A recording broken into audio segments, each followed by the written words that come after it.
My name is Gordon, and I am 53 years old. For the past 23 years, I've been a father, not just in name but in action. I raised my son from the moment he took his first breath. I was there for every scraped knee, every baseball game, every late-night worry. I thought I knew what fatherhood meant. I thought I had done everything right. But one evening at a dinner table that wasn't mine, my son looked me in the eye and called me a loser. He said his mother's new husband was everything I wasn't, and you know what I did? I said nothing. I just stood up and walked out. But my silence, that was the most powerful thing I ever gave him. Before I tell you what happened after that night, I want to know where you are right now. Are you listening to this while driving, maybe doing dishes?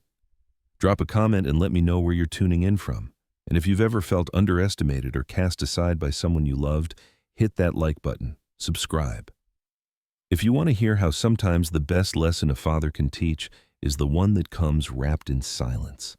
Because what happened to my son in the week that followed changed everything.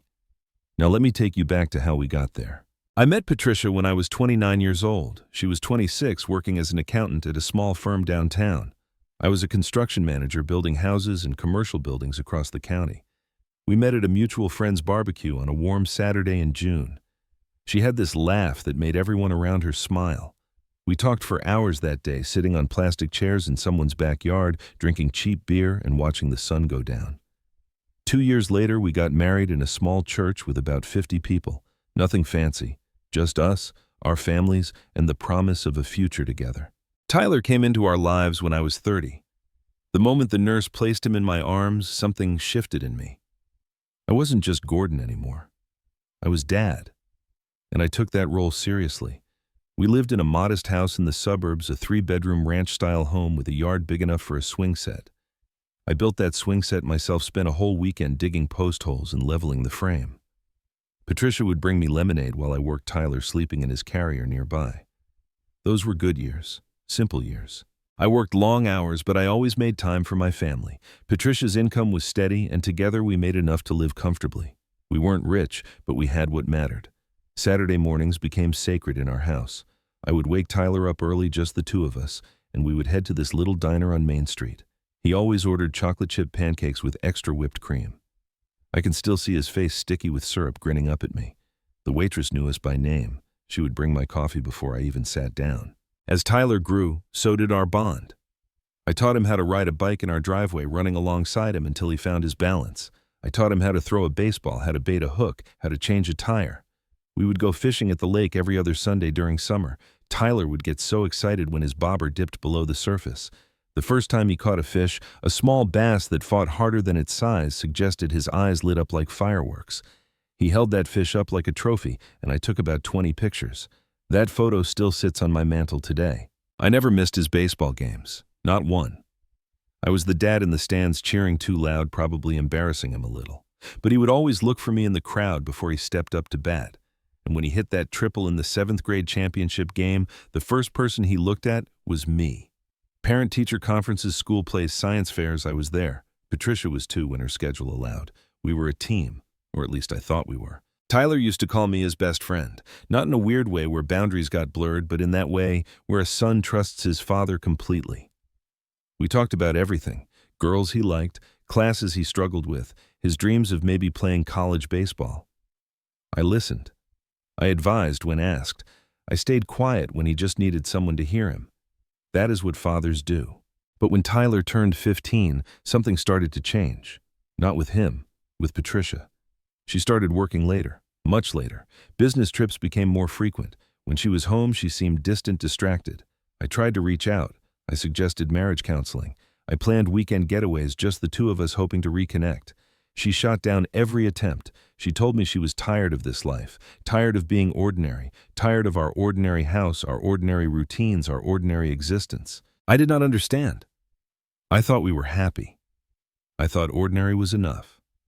Tyler noticed the tension too. He would ask me if everything was okay between Mom and me. I always lied and said yes. I did not want him to worry. I thought if I just tried harder, if I was just more patient, things would smooth out. But you cannot fix something when the other person has already decided it is broken. When Tyler was 17, Patricia sat me down and told me she wanted a divorce. No preamble, no build-up, just a simple declaration that she was done. She told me she had met someone else. His name was Brendan Whitmore. He was a lawyer, a partner at some prestigious firm downtown. She had met him when her company did work for his firm. He was everything I was, not she said, ambitious, sophisticated, successful. I felt like someone had punched a hole through my chest. 20 years together, and it came down to this. She did not just want to leave me. She wanted to take Tyler with her. She filed for primary custody, arguing that she could provide a better life for him, better schools, better opportunities, better everything. I fought her, not out of spite, but out of love. Tyler was my son. I had been there every single day of his life. But Patricia had Brendan's money behind her and money talks in courtrooms. The legal battle lasted 6 months. It drained my savings and my spirit. In the end, we agreed to split custody. Tyler would live with both of us, switching every week. It was not what I wanted, but I told myself it was enough. I told myself Tyler needed both his parents. I convinced myself I was doing the right thing by not fighting harder. Maybe that was my first mistake. The divorce was finalized 3 weeks before Tyler's 18th birthday. Patricia moved in with Brendan immediately, and that is when everything truly started to fall apart. Brendan Whitmore lived in a different world than I did. His house was not a house. It was an estate. A sprawling 2-story modern mansion in the wealthiest part of town, the kind of neighborhood where every lawn looked like it belonged in a magazine, and every driveway had cars that cost more than my annual salary. The first time Tyler described it to me, I could hear the awe in his voice. He told me about the home theater, the indoor pool, the game room with every console imaginable. His bedroom there was twice the size of his room at my place. Patricia and Brendan did not waste time showing Tyler what money could buy. For his 18th birthday, they gave him a car. Not a used sedan like I had been saving up to help him with. An Audi. A brand new, sleek silver Audi with leather seats and a sound system that probably cost more than my truck. Tyler drove it over to my house to show me. I smiled. I congratulated him. I did not tell him that I had been putting away $100 a month for 2 years to help him buy something sensible and safe. What was the point? The changes in Tyler were gradual at first. He started dressing differently. Designer jeans, expensive sneakers, shirts with labels I could not pronounce. He started talking differently too, dropping names of restaurants I had never heard of, places where dinner for 2 cost what I spent on groceries for a month. He told me about golf outings with Brendan, about networking events, about what it was like to live somewhere with a butler. Yes, a butler. I did not even know people still had those. Our weekends together became strained. Tyler would come to my house every other week as the custody agreement required, but his heart was not in it anymore. The first time he made a comment about my house, it stung. We were sitting in the living room and he looked around and said, "Man, this place is so small. Brendan's living room is bigger than your whole downstairs." He said it casually, like he was just making an observation, but I heard the judgment underneath. I tried to maintain our traditions. I suggested we go fishing. Tyler sighed and said, "Brendan is taking me on his yacht next weekend. We are going deep sea fishing. Real fishing, Dad. Not just sitting in some old boat on a lake. Real fishing. As if what we had done together for years did not count. As if those memories were somehow less valuable because we did not have money behind them." Dinners together became uncomfortable. I would make his favorite meal, meatloaf with mashed potatoes and green beans, the same meal he had requested 100 times growing up. He would pick at it and tell me about the steakhouse Brendan took him to where they aged the beef for 45 days, and the sides cost more than my entire meal. He would scroll through his phone while I tried to talk to him, barely looking up. I asked him about school, about baseball. He had just started at the community college, planning to transfer to a 4-year school after 2 years. It was a smart financial decision, one we had discussed at length, but now he seemed embarrassed by it. He told me Brendan said community college was for people who could not afford real college. Brendan said Tyler should have gone straight to a university. Brendan said a lot of things, apparently. The comparisons became constant. Brendan drives a Porsche. Brendan has season tickets to the symphony. Brendan knows the mayor personally. Brendan. Every sentence started or ended with that name. And slowly, insidiously, I started to see myself through Tyler's eyes. I saw my old truck with the dent in the bumper, my work boots caked with mud by the door, my calloused hands, my simple life. And for the first time, I felt inadequate. But I didn't say anything. I kept showing up. I kept trying. When Tyler graduated from community college 2 years later, I was there in the audience. I sat in the back because Patricia and Brendan had front row seats. They took pictures. They hosted a party at Brendan's estate. I was not invited. I left a gift for Tyler at his dorm. It was my grandfather's watch, a simple silver timepiece that had been passed down to me. It was not expensive, but it meant something. It had history. I included a note telling Tyler how proud I was of him. He texted me 2 days later. Just one word. Thanks. He did not even open the gift in front of me. I do not know if he ever wore that watch. I never saw it on his wrist. Tyler transferred to a state university for his final 2 years. Business major. He wanted to be like Brendan, he said. He wanted to learn how real money was made. I helped where I could. I sent him money for books, for groceries, for expenses. Patricia said Brendan should not have to cover since Tyler was my son too. I never complained. I never kept score. I just did what fathers do. I provided. But our relationship continued to deteriorate. Phone calls became texts. Texts became sporadic. I would reach out on birthdays, on holidays. I would get short responses if I got any at all. When I drove up to visit him at school, he always seemed busy. He had plans with friends. He had studying to do. He had somewhere else to be, somewhere that did not include me. I started to notice how Patricia and Brendan talked about me in front of Tyler. I would hear it secondhand through comments Tyler would make. Brendan says a real man would have made something of himself by now. Mom says she wasted the best years of her life being married to someone without ambition. The poison was slow, but effective. They were rewriting our history, painting me as some kind of failure, some cautionary tale of what happens when you do not strive for wealth. And Tyler, young and impressionable and seduced by luxury, started to believe them. The final straw should have come months before it did. Tyler was 22, about to graduate from university. He called me one evening, which was rare enough that I immediately worried something was wrong. He told me he needed to talk. I told him I was always there to listen. He said, "Dad, I've been thinking. You're a good guy and all, but you never really pushed yourself, like you could have been more, done more, made more money."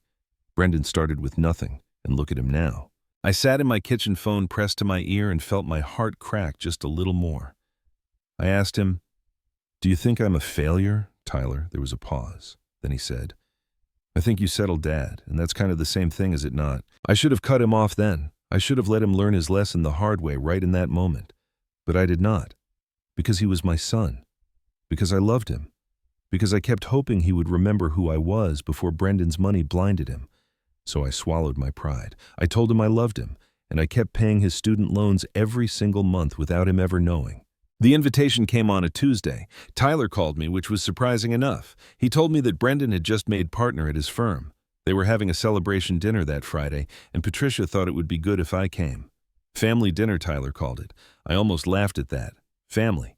But I agreed because I was always hoping that somehow, some way, we could fix what had broken between us. I prepared carefully for that dinner. I used some of my savings to buy a decent bottle of wine, something that would not embarrass me in front of Brendan's sophisticated tastes.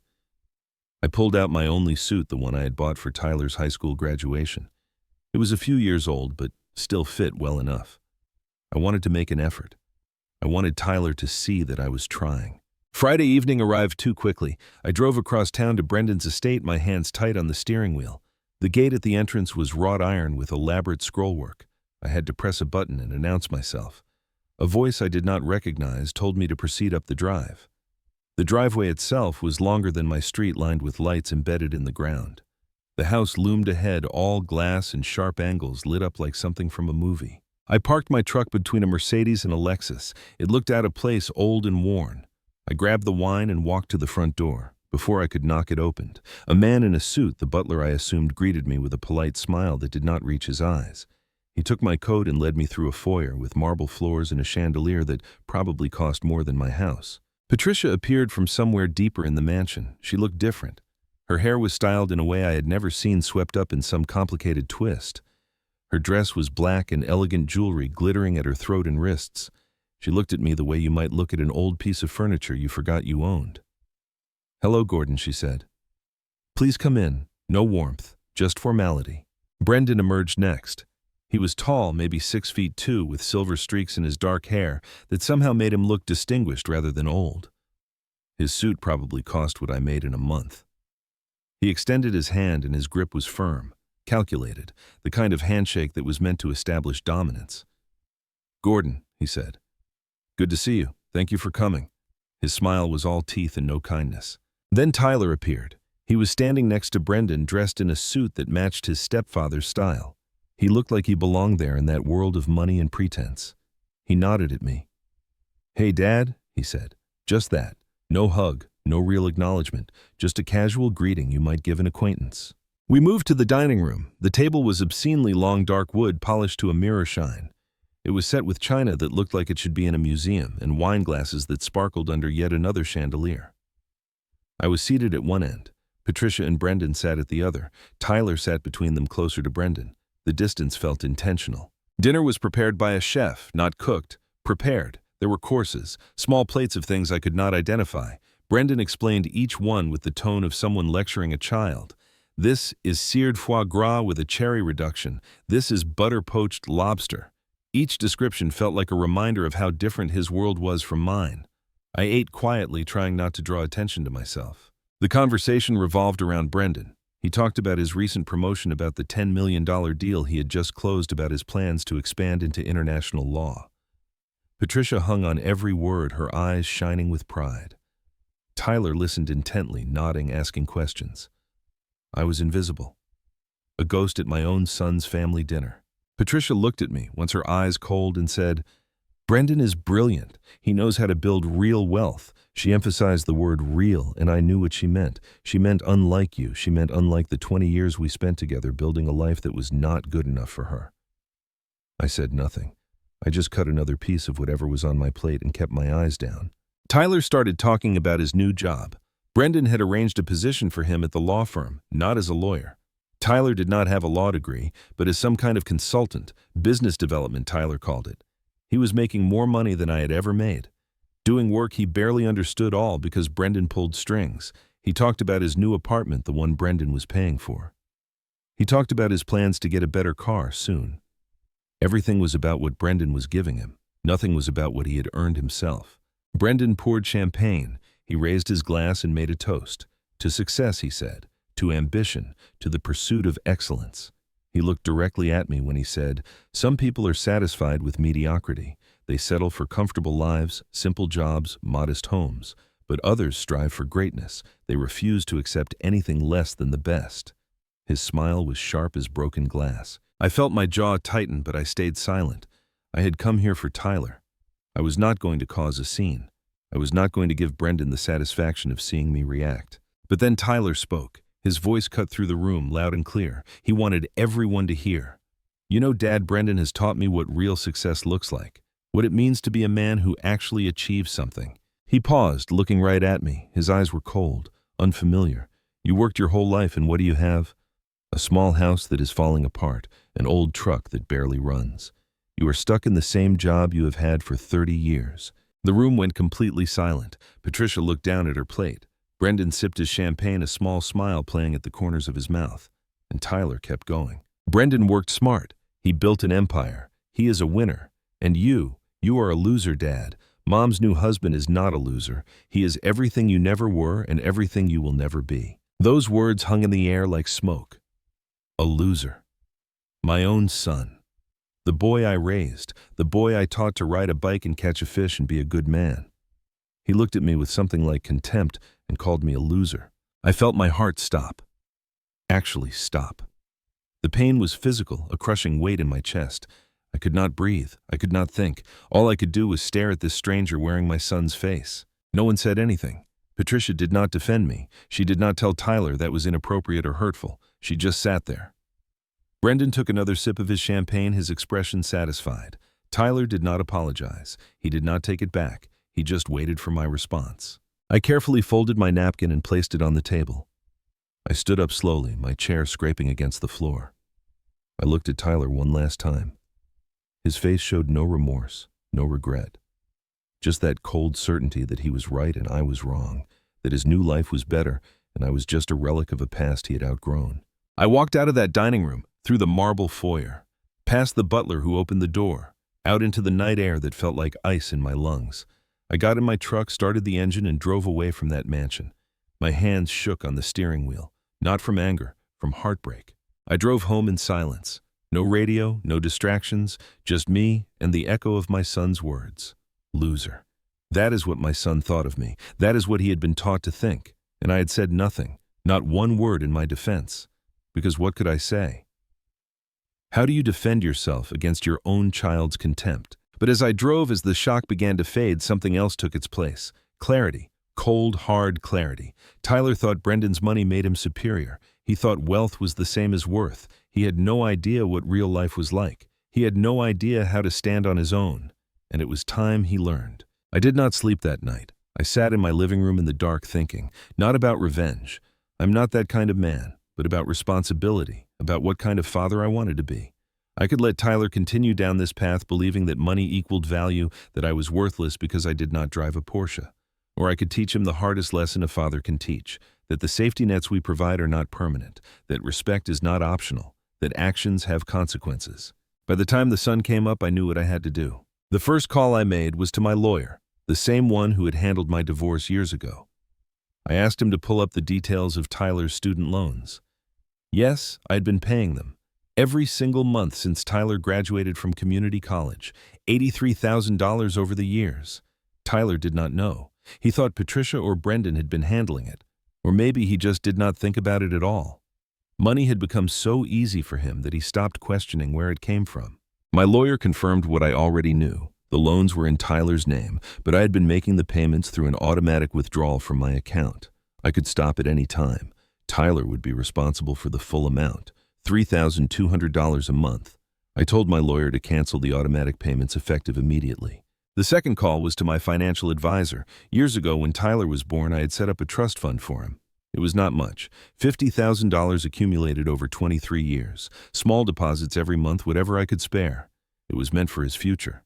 A down payment on a house maybe, or seed money to start a business, something to give him a foundation. The trust had conditions. Tyler could not access it until he was 30 and only if he met certain requirements. Requirements I had the power to waive or enforce. I told my advisor to freeze the trust. Tyler would not see a penny of it until I decided otherwise. The third and final call was the hardest. I dialed Tyler's number. My hands were steady now. The grief had crystallized into something harder, something necessary. He answered on the fourth ring, his voice casual. "Yeah, Dad." I did not waste time. "Son, I want you to know something. I have been paying your student loans for the past 5 years. Every month, $83,000 so far." Tyler went quiet. I could hear him breathing. What I thought Mom and Brendan. "No," I said. "It was me. It has always been me. I also set up a trust fund for you when you were born. $50,000. I have been your safety net, Tyler, always, even when you did not know it, even when you did not appreciate it." There was a long pause. Then Tyler's voice came back defensive. "Okay, but that doesn't change anything. You are right," I interrupted. "It does not change anything. You are 23 years old now. An adult. You think Brendan is a better man than me. You think wealth is the measure of worth. Fine. Let us test that theory. From this moment forward, you are on your own. No more loan payments. No more safety nets. You want to know what it is like to be a man. Figure it out yourself." "Dad, what are you?" "Goodbye, son." I hung up. Then I blocked his number. Not forever. Just until I was ready. Until he was ready. I sat there with my phone in my hand and I did not cry. I had cried enough over the years watching my son slip away. This was not sadness. This was love. Tough love, maybe, but love nonetheless. Over the next few days, I followed through on everything. I contacted the student loan servicer and had them put the account into forbearance status. Tyler would start receiving notices within a week. I contacted my bank and ensured that all automatic withdrawals related to Tyler were stopped. I even went so far as to look into his living situation. Tyler's apartment lease was not in his name. It was in Brendan's. The car Tyler drove, the Audi he was so proud of, was registered to Brendan. The credit cards Tyler used were supplementary cards on Brendan's accounts. Tyler owned nothing. He had nothing. Without Brendan's money propping him up, he was nobody. And I knew Brendan. Men like him did not give without expecting something in return. They did not support people out of kindness. They did it for control, for leverage, for the satisfaction of being needed. I wondered how long it would take for Tyler to realize how precarious his position really was. How long before Brendan grew tired of supporting someone else's son? How long before Tyler said or did something that made him less useful, less entertaining, less worth the expense? I did not have to wonder long. The first week after I cut Tyler off, nothing happened. He was still living in his bubble, insulated by Brendan's money. He probably got the first notice about his student loans and threw it in a drawer, figuring it was a mistake. He probably did not even think about me. Why would he? He had everything he needed. The second week, reality started to creep in. I know this because I heard it through mutual acquaintances. Tyler had tried to use his credit card at an expensive restaurant and it was declined. He called the credit card company and found out the account had been closed. Brendan had cut him off. No warning, no explanation, just a closed account and a very public embarrassment. Tyler called Brendan demanding to know what happened. According to what I heard later, Brendan told him very simply that the card was for business expenses, not personal use. Tyler argued that he had been using it for months. Brendan replied that yes, and he had been generous enough to overlook it, but Tyler needed to learn fiscal responsibility. He was not a child anymore. Tyler then did what I expected. He called Patricia. He told her about the student loan notices that kept coming. $3,200 due, immediately. He did not have that kind of money. He asked his mother for help. Patricia told him to ask Brendan. Tyler said he had, and Brendan said no. Patricia got quiet. Then she said, "Honey, Brendan and I talked about this. We think you need to start being more independent. We cannot keep supporting you forever." Cannot or will not, Tyler asked.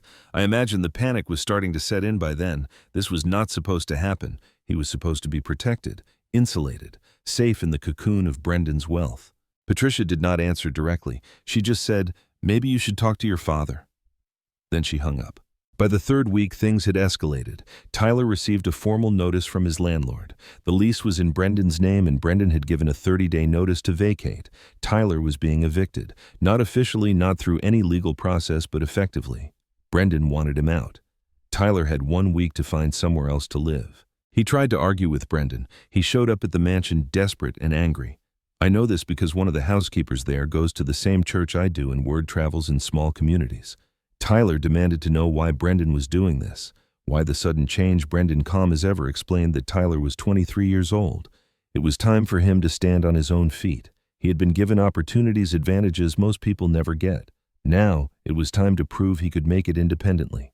Tyler played his last card. He reminded Brendan about his job at the law firm. Surely that income would be enough to get his own place right. Brendan smiled. That sad, condescending smile of someone about to deliver bad news they do not actually feel bad about. He told Tyler that the firm was downsizing. Budget cuts. Tyler's position was being eliminated, effective immediately. It was all very neat, very clean. Brendan had built Tyler up, given him everything, made him dependent, and now with surgical precision he was taking it all away. Not out of cruelty, I think, but because Tyler had outlived his usefulness. Or maybe because maintaining Tyler was more trouble than it was worth. Either way, the result was the same. Tyler lost his apartment. He lost his job. Brendan even demanded the Audi back since it was registered in his name. Tyler had to hand over the keys, standing in the circular driveway of the mansion he would never enter again, watching Brendan drive away in the car that had never really been his.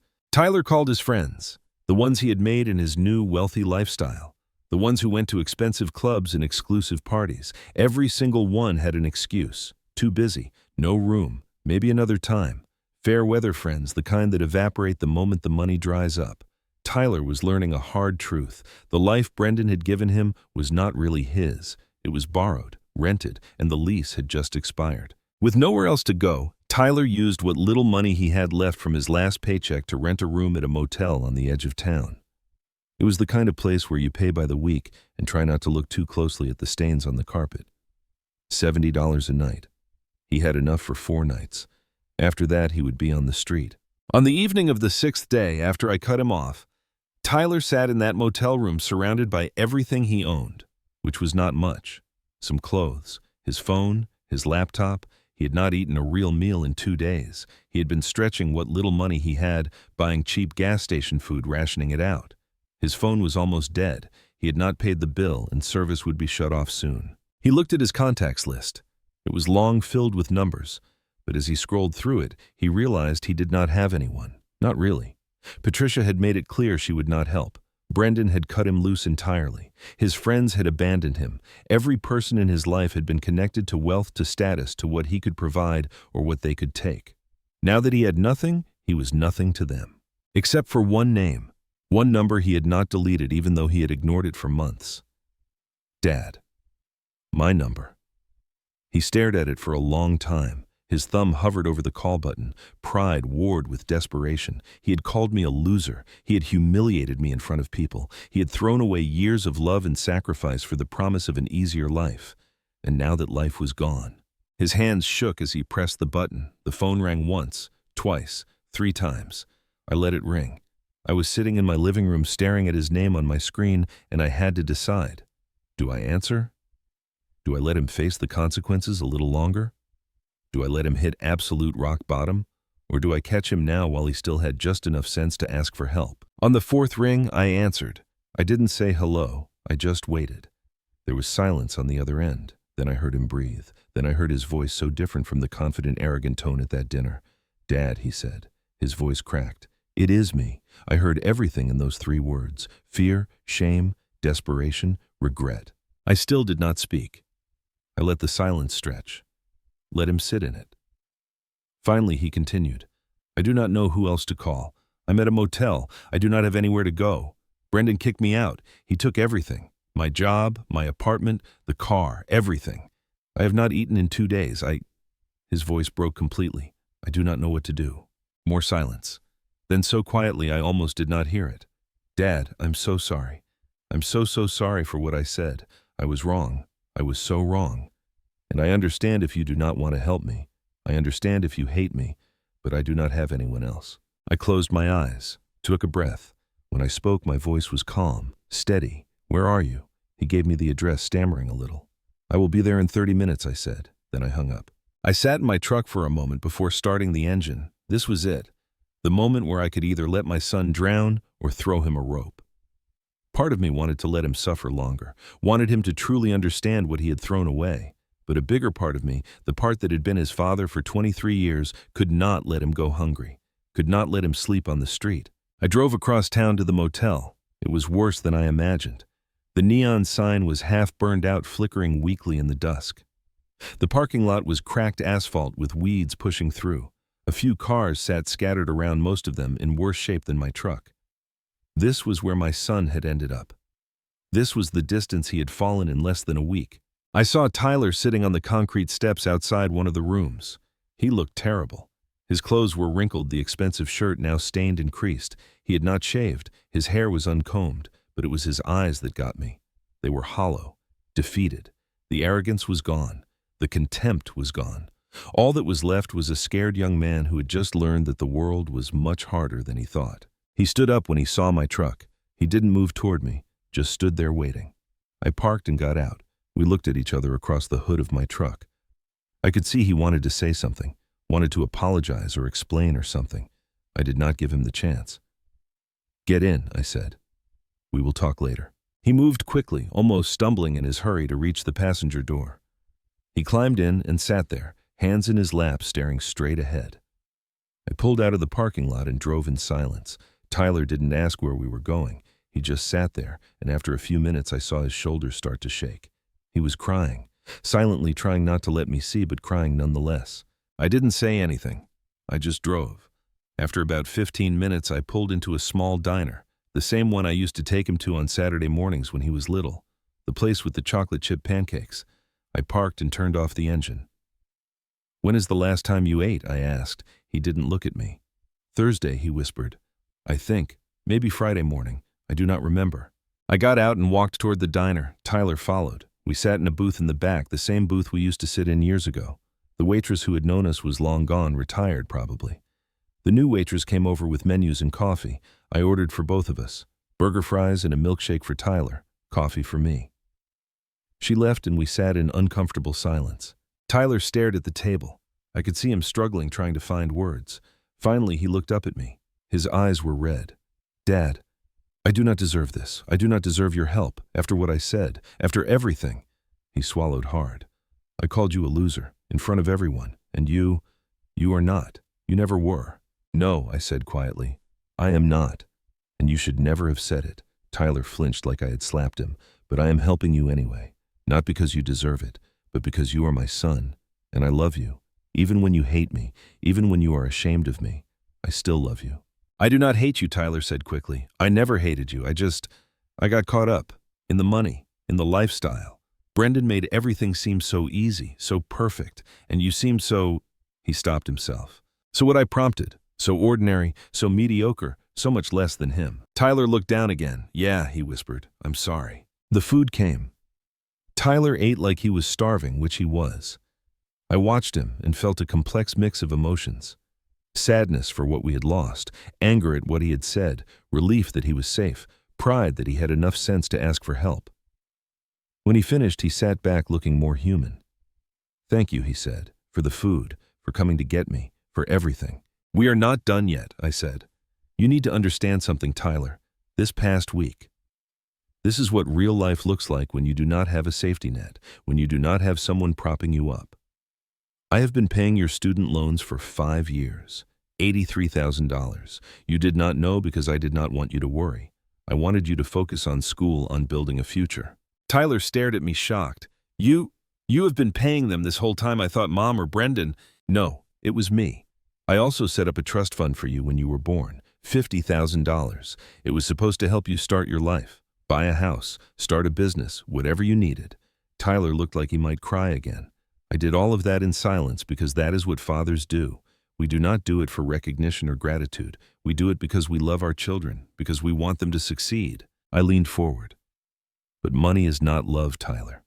Brendan gave you things. I gave you support. There is a difference. Brendan cut you off the second you stopped being useful to him. I'm here even after you humiliated me. Who is the better man?" Tyler could not answer. He just sat there, tears running down his face. "You are," he finally whispered. "You always were. I was just too stupid and blinded to see it. I thought success meant money. I thought being a winner meant having expensive things. But it does not, does it?" "No," I said. "It does not. Success without character is hollow. Brendan has wealth, but what else does he have? He used you to make himself feel generous, to show off. And the moment it was inconvenient, he threw you away. That is who he is. That is who you wanted to be like." "I do not want that anymore," Tyler said. "I do not want any of it. I just want—" He looked at me. "Can I come home, Dad? Please, I know I do not deserve it. I know I messed up everything. But can I please come home?" I looked at my son. He was broken, humbled, and maybe finally ready to learn. "We are going home," I said. "You will stay with me. But things are going to be different, Tyler. You are going to get a real job. You're going to start paying your own bills. You're going to learn what it means to work for something instead of having it handed to you. Do you understand?" "Yes," Tyler said immediately. "Yes, whatever you say. I will do whatever it takes." We left the diner and drove back to my house. Tyler looked at it with new eyes. The small yard, the modest porch, the old siding that needed painting. "I'm sorry I said your house was small," he said quietly. "It is not small. It is home." Tyler moved back into his old room.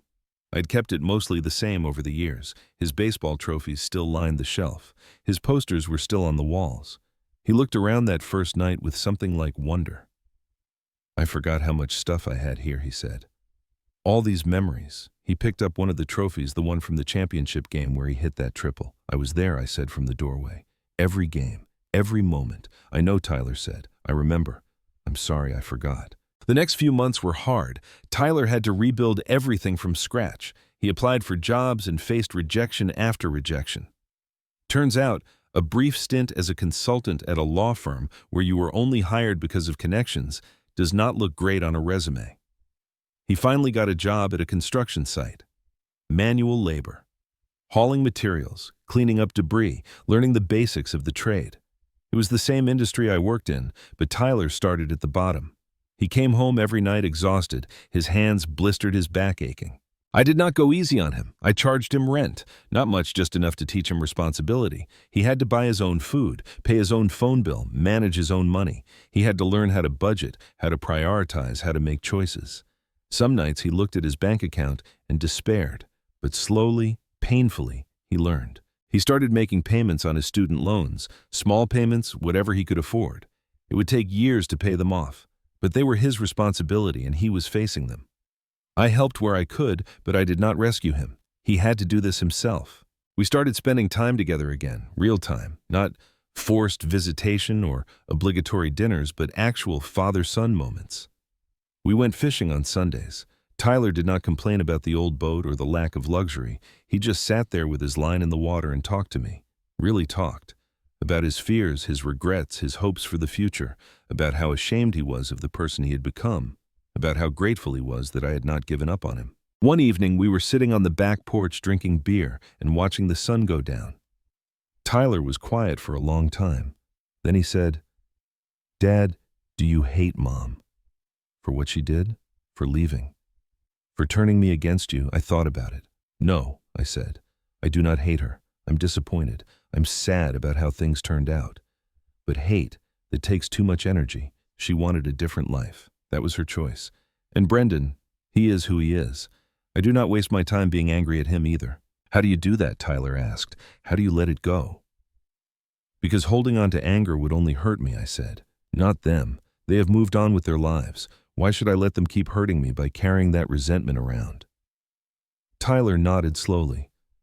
I wish I could be like that, he said. I'm so angry at myself for what I did, for what I said to you. You will get there, I told him. Forgiveness takes time, even forgiving yourself. About 6 months after Tyler moved back in, Patricia called him.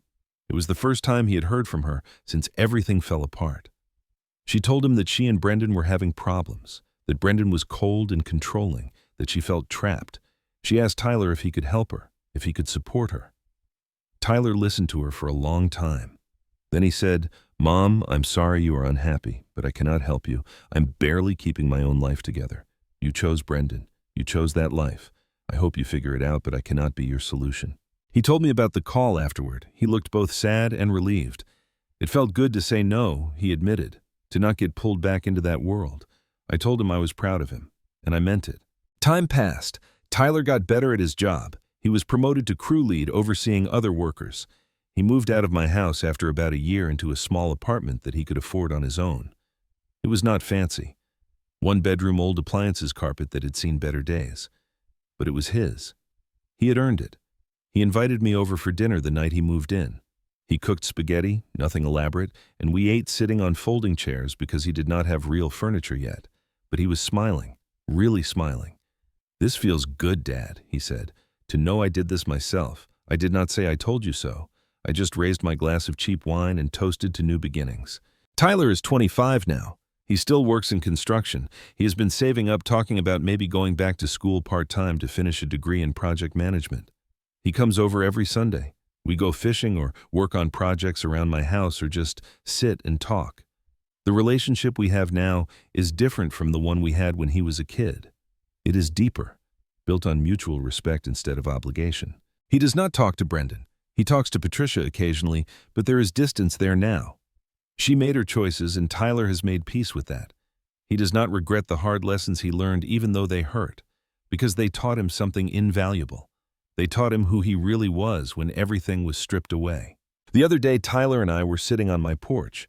He had just gotten a raise at work and was excited about it, not because it was a lot of money, but because he had earned it through his own merit. We were drinking coffee, watching cars go by, just enjoying the quiet. Dad, he said, can I ask you something? Of course, I said. Why did you not give up on me after everything I said, after how I treated you? You could have let me hit rock bottom completely. You could have just walked away. Why did not you? I thought about how to answer. Because you are my son, I said. And being a father means showing up even when it is hard, especially when it is hard. You needed to learn a lesson, and I let you learn it. But I was not going to let you destroy yourself in the process. There is a difference between tough love and abandonment. Tyler nodded. He was quiet for a moment.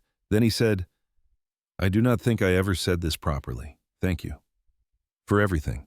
For raising me right even when I did not appreciate it. For being there when I finally realized how badly I messed up. For not saying I told you so even though you totally could have. He smiled a little. For being the man I should have respected all along. You do not need to thank me, I said, but I appreciate hearing it. Tyler looked at me. Really looked at me. You know what Brendan has now? He asked. I shook my head. A big house, expensive cars, a reputation, but he is alone. Mom left him 6 months ago. Did I tell you that? She found out he was cheating with a paralegal at his firm, classic right, and apparently he is miserable.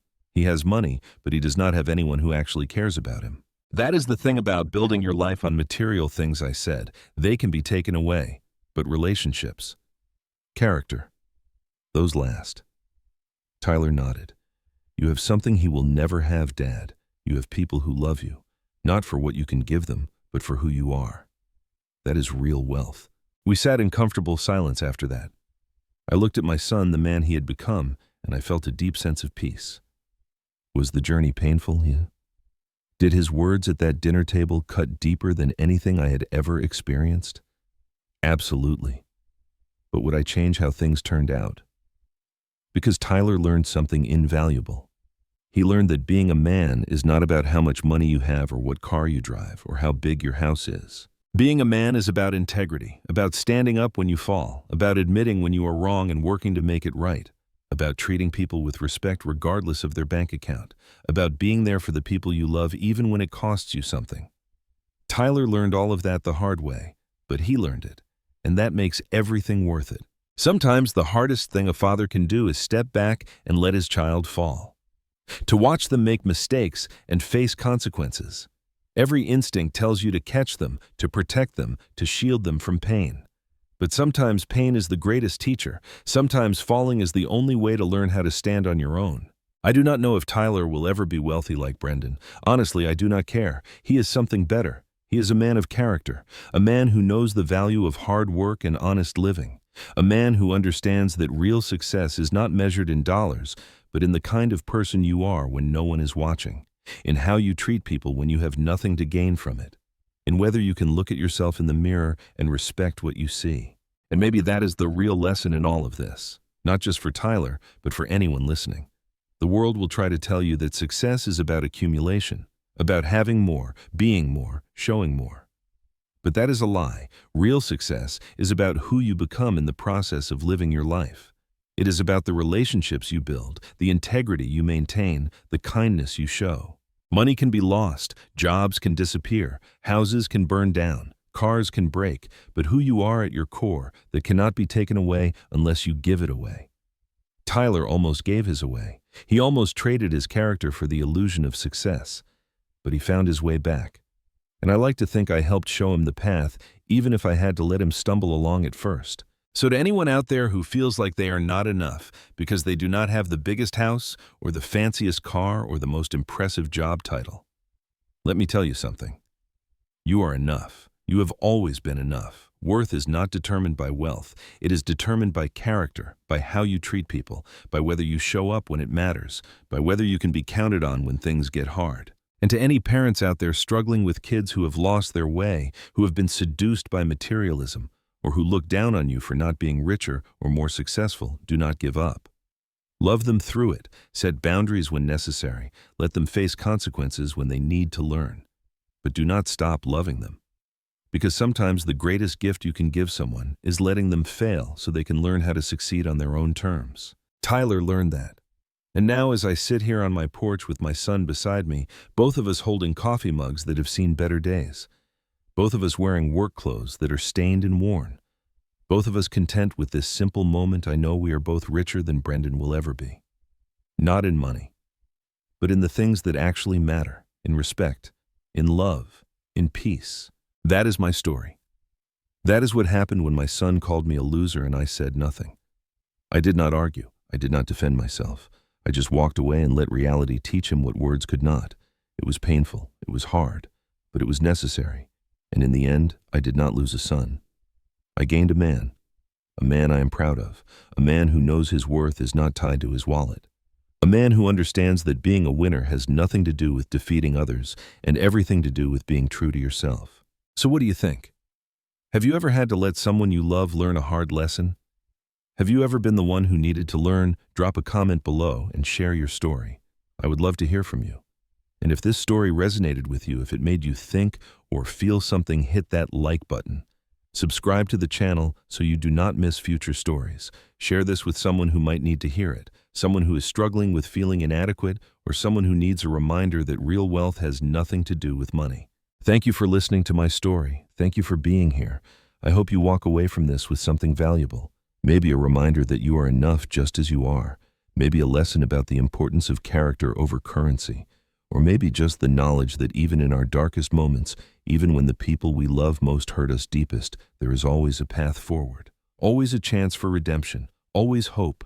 Take care of yourselves. Be kind to each other. And remember, success is not about what you have. It is about who you are. God bless.